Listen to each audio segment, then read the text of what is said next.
Okay, hi. So I just gave a little health update in the previous video, and I wanted to separate it from my mental health update because I've had a few challenges in the last couple of weeks after the hemorrhoid banding. And I think that it's something that is rarely talked about, how medical procedures can improve your physical health but worsen your mental health if you have medical trauma. And so, even if you don't have medical trauma, you can be traumatized by going to the doctor and having something done. Certainly, if you've had a surgery or two or three or five, if you continuously need to get poked by needles for some reason, and if you've had any kind of challenge getting an accurate diagnosis for anything that's remotely out of the ordinary, if you're a woman and you haven't been taken seriously about your health, even if you're healthy, but you've had concerns that have been dismissed, and just luckily they haven't been a problem, but you've been dismissed, you can have trauma. You can have bottled up feelings about those experiences. Now, I happen to have a lot of bottled up feelings about my medical experiences because I've always been in some kind of adversarial contact with the medical profession. And that is because I have Ehlers-Danlos syndrome, a mysterious condition that is beginning to be well understood, but was not understood when I was a child. And my childhood experiences of pain and multiple sprains and injuries, they were just kind of all put down to clumsiness. And the problem was me, you see. And yes, the problem actually is me. It's my genetics. My body is the problem. But as a child, I took in the information that there was nothing really wrong with me. They couldn't find anything wrong. And so not only was the problem mine, because I knew that my pain was real, but my problem was in my mind. And so I embarked on a journey of denial of my reality in order to conform to the medical model of what my body should be experiencing, rather than understanding that what I was experiencing was outside of normal and that more research needed to be done, more investigation needed to be done to figure out what was my actual diagnosis, what was my difference, or what were my differences, because I have several, right? And it's only upon aging and having more experiences in the medical system where I began to be able to understand that my experiences were outside of normal, that I don't have a regular body, and that it wasn't in my head. It wasn't that everybody in the world experiences what I experience. It was that I am experiencing something unique, something different. And so, yes, almost everybody knows what a sprained ankle feels like. But not everybody sprains their ankle 12 times in 1 year. Like, there's not even healing that happens in between sprains. And these are documented, real sprains, not just me twisting the ankle and then untwisting it, rolling the ankle and then having no consequence from it because I was otherwise healthy. No, these were serious sprains that I was walking on And I still experience the consequences to this day of having terrible ankles with no real strength in my ligaments, right? So, no, my experience is not normal, but it is relatable. It's just tenfold normal. Okay. And so, because it was just it was relatable, it was also dismissible because everybody knows that you heal from a sprained ankle. Unless you have Ehlers-Danlos syndrome and you sprain your ankle again before it's fully healed, and then again and again and again and again and again, right? And that's just for those joints, right? There was other joints as well that were having trouble, that I was having trouble with, right? So I have medical trauma. I found a family doctor who I thought was going to listen to me because she was able to diagnose my postpartum depression, and she was able to get me on medication early in my life, in my early 20s. It made such a big difference to me that I really trusted her. But I kept going to her with this neck pain and shoulder pain and middle of the back pain. And I finally, she was like, well, she would just dismiss it. And she would send me to physio. And physio wouldn't work. I wouldn't heal. And finally, I got her to send me for an MRI, which showed a moderate degenerative disc disease. And I was like 22. I'm not supposed to have moderate degenerative disc disease at 22 years old, right? But she dismissed that. And then when I started peeing myself, she was like, well, you're getting older. Women pee themselves when they get older. And I'm like, I'm 30. I'm not that old, right?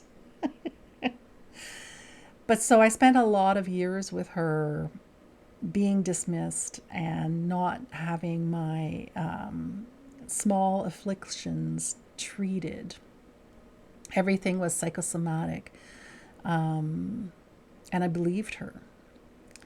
And then just lately, I went to the pain clinic in my area, and they also said it's largely psychological, and they diagnosed me with fibromyalgia. And I'm like, you're not understanding me. It's not fibromyalgia. My pain moves around because my body is loose jointed and my entire spine is affected. And so, yeah, when there's something out of place in my hips, in my sacrum, then my hips hurt. And when there's something out of place in my ribs, my mid-back hurts. And when there's something out of place in my neck, my head hurts and my jaw hurts.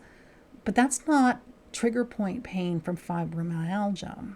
Although maybe I did or do have fibromyalgia as well, although I'm so suspicious of that diagnosis. My Ehlers-Danlos syndrome was explaining my pain.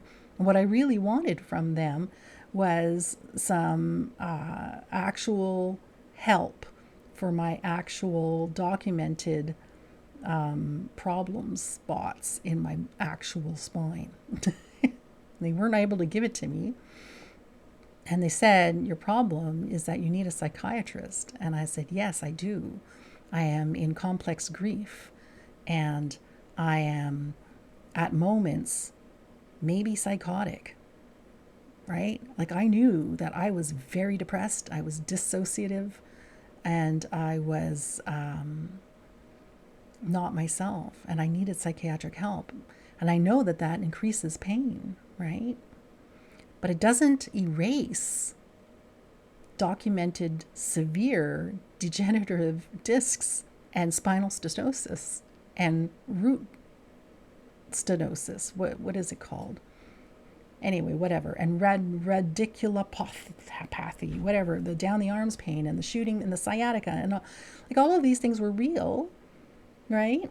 And yes, I also needed a psychiatrist, but they dismissed me from the pain clinic. And that was very traumatic too, because it was rude. It was done in a very insensitive way. And I finally got an appointment for physio, and I went to the appointment, and she spent hours with me, and we had a plan. And I was like, okay, we're going to do this. It's going to be all right. And I missed my follow-up appointment with the head honcho, and the head honcho and I were the ones who were at loggerheads. And I missed my appointment with him because I'm scared of him. And the following day, they just called me by the secretary and said they had canceled my follow-ups for physio and that I was no longer a patient at the clinic. So that was mean, right? Get your hopes up and then whisk them away, which is fine. We have physiotherapy insurance now, and I'm going to see a pelvic floor physiotherapist in a couple of weeks. And yes, I am going to get better. And I'm going to get stronger, and I'm going to work with someone who is going to help me from the bottom up and who takes a holistic approach and understands, emotions that are stored in the body. And that's part of healing. Part of healing is dealing with the emotions, right? So this latest procedure that I had, the hemorrhoid banding, it put me back. Of course, I remembered all my pelvic floor trauma, the traumatic births. My firstborn was born after too long and was lacking oxygen and was whisked away, and I went into shock. And I had a birth injury that was undiagnosed, and I was kicked out of the hospital too early because I was one of the only women who could walk and who hadn't had a cesarean, which is an obvious injury, right? But what my injury was that the muscle had torn away from the bone of my levator in my pelvic floor that holds up your insides. On one side, the muscle was partially torn. And I've been dealing with the consequences of that ever since. So incontinence, constipation, obstructed bowel, painful hips, sciatica, that kind of thing. And that is all because nobody examined me or checked me. And on the outside, I looked okay. And I was sent home on the metro without my baby. It was very, very awful. And then my second born, that didn't help matters. It was too soon after the firstborn, and the injury reoccurred. And then I was very, very incontinent after that, stress incontinence. And that was just like 18 months later.